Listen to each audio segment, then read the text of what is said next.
Les essentiels du bassin avec Xavier Paris, bonjour. Bonjour. Alors, président de Terra Ostra, premier maire adjoint, et vous allez nous parler de Terra Ostra en balade. C'est la suite de la balade des 7 ports en fait. Oui, c'est ça, c'est effectivement la suite de la balade des 7 ports. La balade des 7 ports avait déjà 15 ans, il fallait renouveler cette manifestation. C'est ça. Donc on la renouvelle déjà en changeant de nom, Terra Ostra en balade, et avec un programme très dense et avec beaucoup de nouveautés.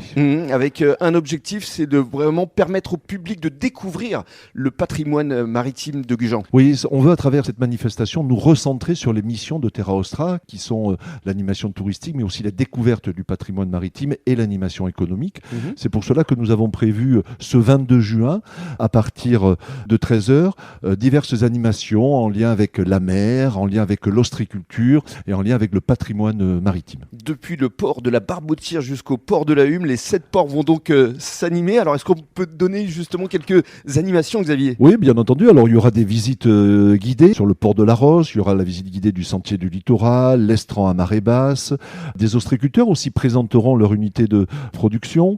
Également des ateliers, découverte des algues, création d'objets à partir de poches ostréicoles ou création de magnettes à partir de coquilles d'huîtres.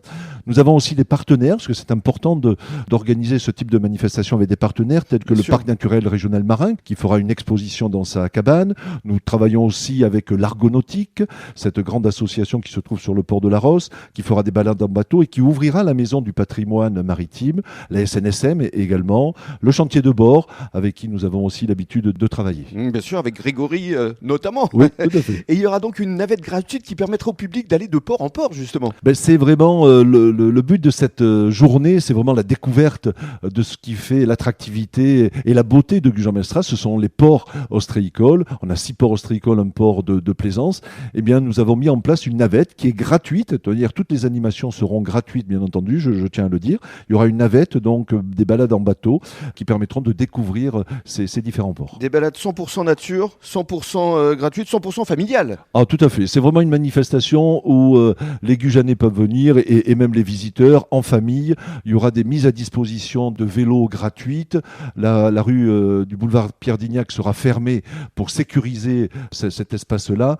Donc voilà, toutes les personnes peuvent venir en toute sécurité découvrir notre patrimoine maritime. Voilà, ça se passera donc ce samedi 22 juin à partir de 13h, première édition de Terra Ostra en balade. Et on en reparlera justement la semaine prochaine parce qu'il y a une tombola qui sera même organisée avec de nombreux lots à gagner. Merci Xavier. Merci Rémi.